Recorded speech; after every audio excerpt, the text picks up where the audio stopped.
Kunal, what is it that you're making of the texture of the market today? Because every uptick is getting sold into and dips getting bought.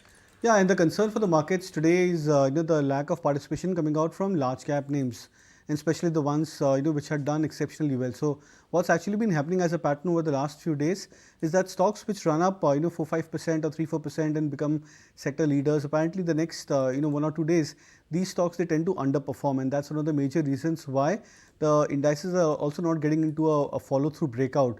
So for example, we were discussing in the morning that Bank Nifty is on the verge of a breakout, which could be around the 52,500 mark for the index on the spot charts. But then I think today we've managed to correct by 400-500 points, just taking resistance at that point of 50 to 500 for the Bank Nifty. And same is the case with the Nifty. We're stuck into this 400-500 point band, 24,000 as a support, 24,500 as a resistance. So I think this is the time where we may not expect the index to get into a trend, but the action could be a lot more stock specific. I think expiry could be the other reason why the markets are behaving the way it is. Because in the last few days we've seen juggling of positions and sudden change of stance from traders from being put writers to call writers. So I think when you see that kind of a scenario, you're expecting the markets to be a lot more volatile, but probably confined to just about a trading range. Yeah, and volatile they have been. Pull up the India VIX and you will see intraday there has been a bit of a spike. We're above the mark of 15 on India VIX.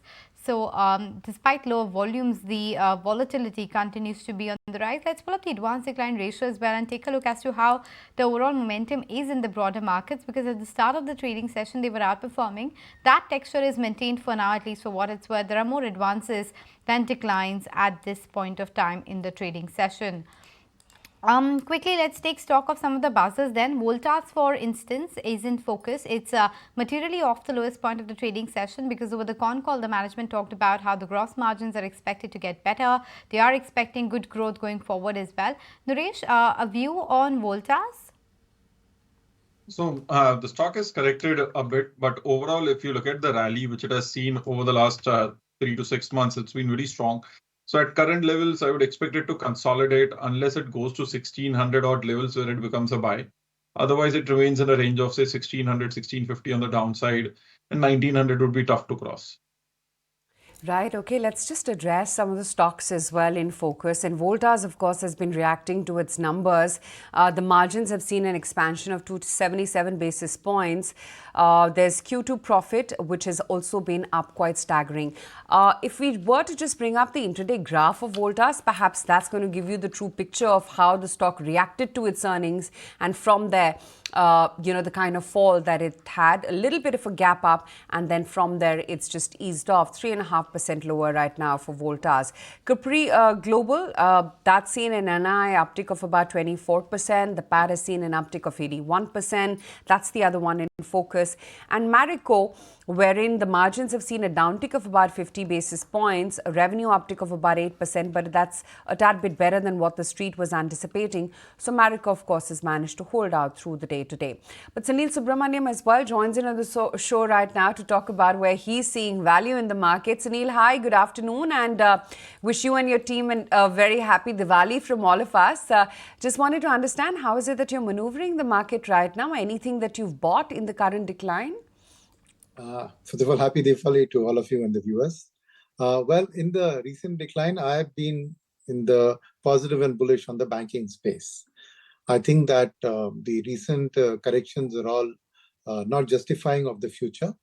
And I think that it's because FIs are selling and they form a large part of the large cap index, and naturally profit booking represents an opportunity there.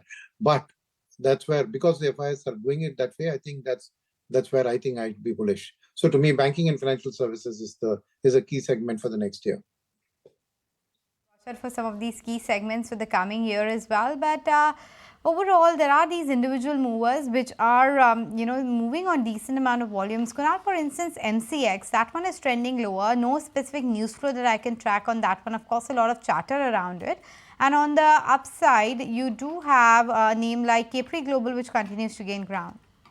So MCX is something which I believe on the short-term charts is still looking attractive. The stock is trading much above its longer-term averages, 50 DMA. The stock is making a pattern of higher highs and higher lows. So there's nothing major in terms of the chart patterns which could probably indicate that maybe the trend has reversed for the stock.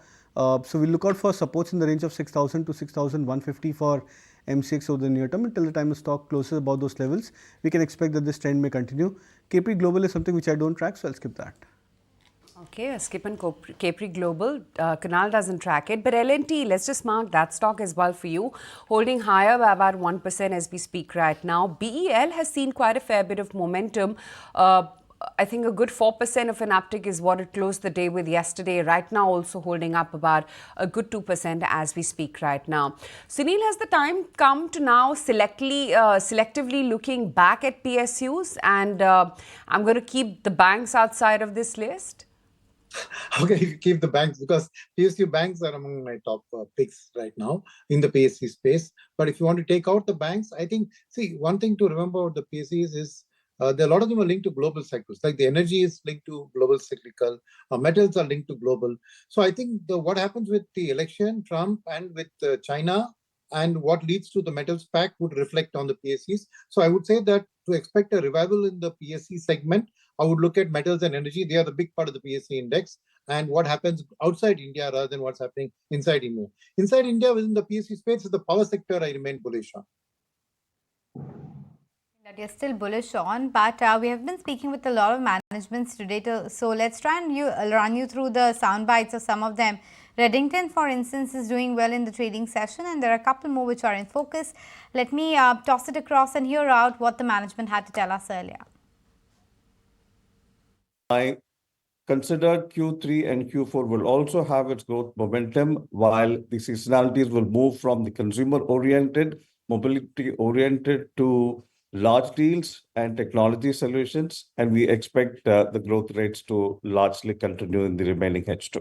The gross margin will tend to sustain and grow and will not be always as we probably see it this quarter. And a lot of these margins that are now on provisions will obviously come back as we sell these stocks moving into Q3. That should probably set the gross margins up and proper.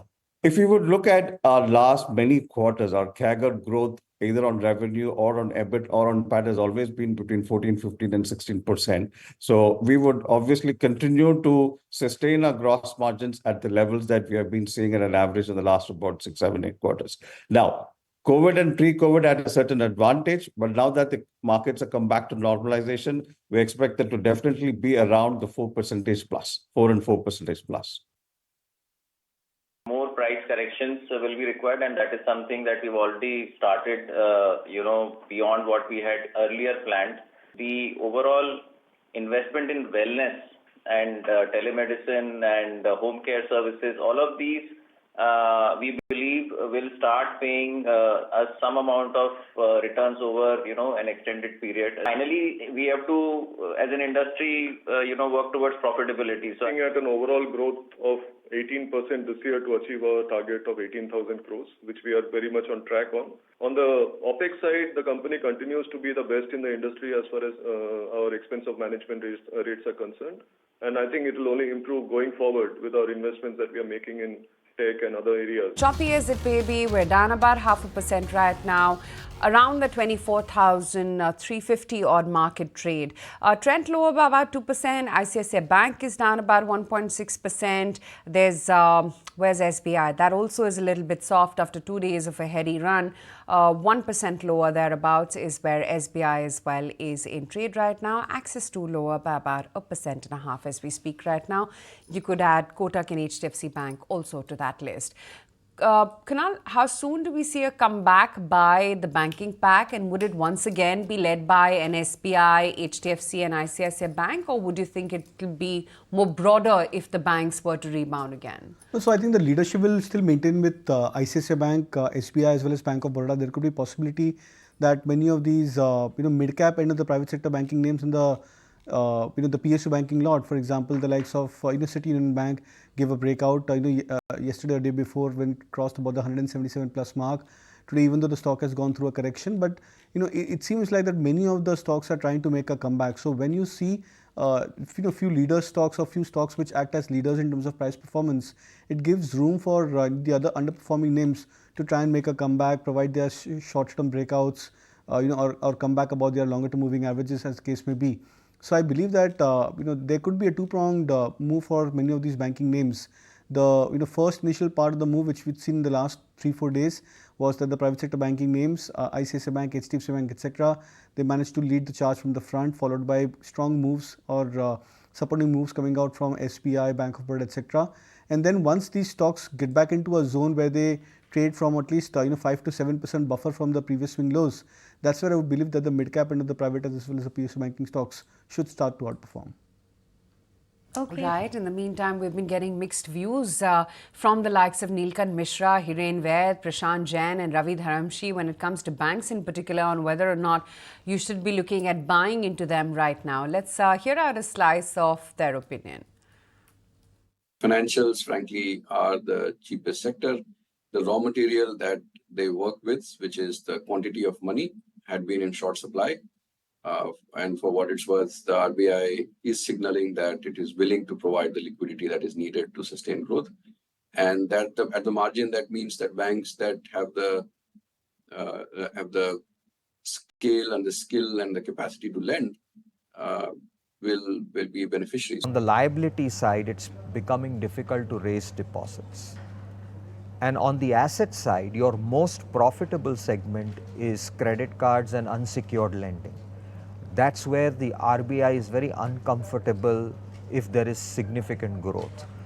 So your most profitable segment, the RBI is putting the brakes. And on the liability side, you're finding it difficult to raise deposits unless you substantially raise deposit rates, in which case your NIMs will get impacted. When you are playing the big private banks, what growth are we playing? Essentially mid-teens growth, right? And that also not everybody is able to get that kind of growth. ICICI probably is an exception, maybe Axis did well. But neither Kotak nor HDFC has been able to deliver that kind of growth. I think that you can get the same kind of growth in capital market plays, though they may be more volatile. The banks are offering relatively better value, and that is what has been the case for some time. I think while earnings growth will be in low to mid-teens, I think there is some scope, a limited small scope for multiples to re-rate as well. At least the multiples don't appear to be excessive. Chances or room for a de-rating in multiples is probably not there. These central government driven capex cycle will pass on the baton to private sector driven capex cycle, because finally government has left the elbow space for the rates to come down. Government is trying to stick to the fiscal discipline, and their ability to push the envelope has kind of reached a limit. So private sector needs to pick up the baton over there. But what is happening is a lot of this capex is actually getting funded through equity rather than through debt. So we need to see that confidence coming back for the corporates to start taking leverage for the future projects. That re-leveraging of the cycle should begin from this year onwards is our bet. So from that perspective, the large corporate lenders should do well. Okay, some of these corporate lenders should be doing well in the trading session, but yes, just getting set for the festive season, though the market continues to be a bit subdued. Maybe the market participants have already gone home.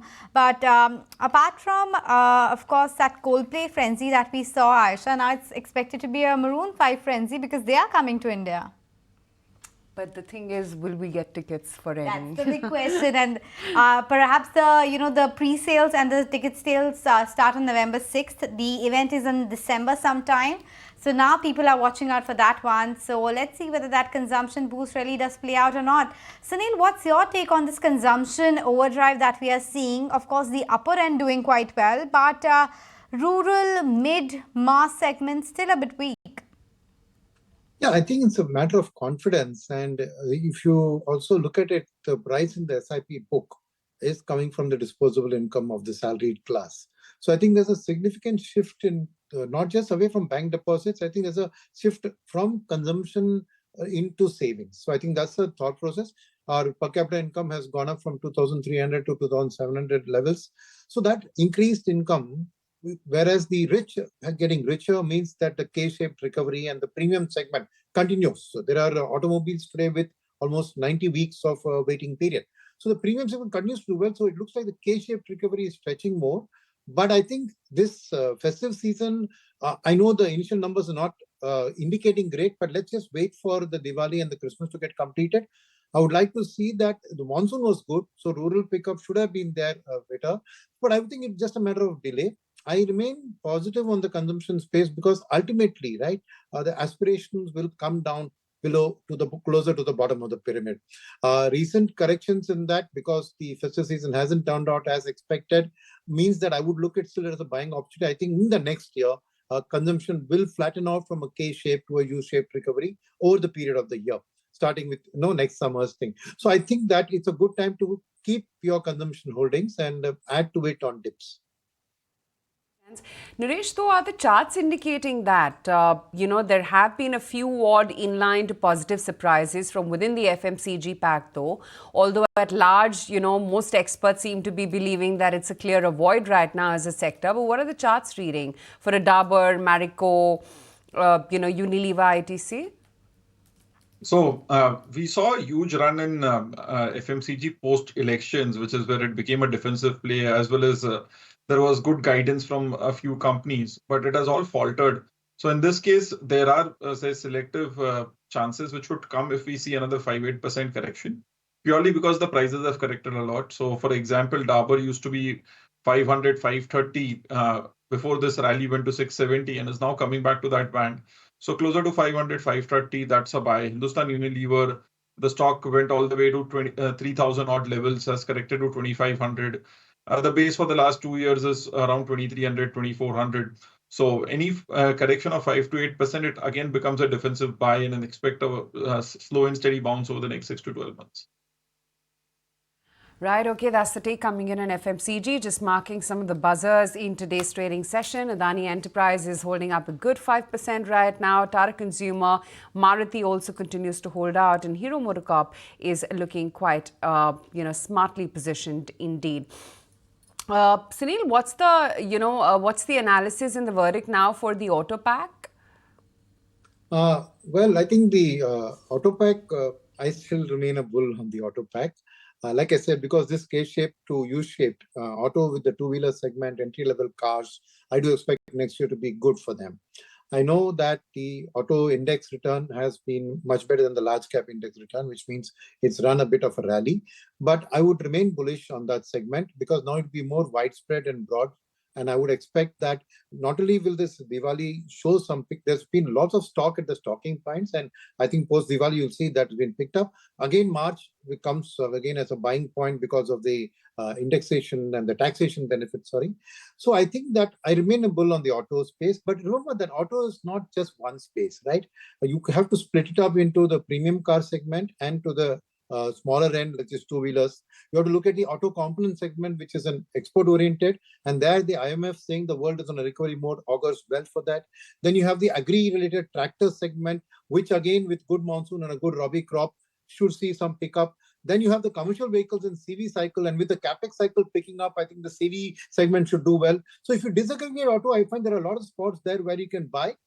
There are different time points, different price points to buy, but overall, I remain a buyer, bullish on the auto space. Some of them may have run up. You could, take some profits, but by and large, I would look at the auto pack as a consistent hold in your portfolio. But since we're speaking about consumption, let's put the spotlight on Maruti Suzuki as well and hear out what the chairman, Ms. R.C. Bhargava, had to tell us. I don't think the 14% kind of growth which we've had in the festival season can be maintained after the festival season. This happens every year. It's not an unusual event because festival season sales are much, much higher than what they are in other times of the year. And I certainly expect that after this Diwali things is over, Diwali festivities are over, sales will come down to their normal levels. This has certainly helped in clearing inventories and bringing things on a more even keel. But we don't expect this kind of sale levels to continue. I think we'll be in line with the rest of industry. We won't be better. Our first hybrid car, which is actually an SUV, a mid SUV, will be on show in a European motor show on the 4th of November. It will be unveiled there. The same car will be shown at the Auto Show in January. We will start the production of this SUV in April, export the first lots to Europe, and start selling in the domestic market from June. That's the current plan. If you like this video, then like, share and subscribe to ET Now.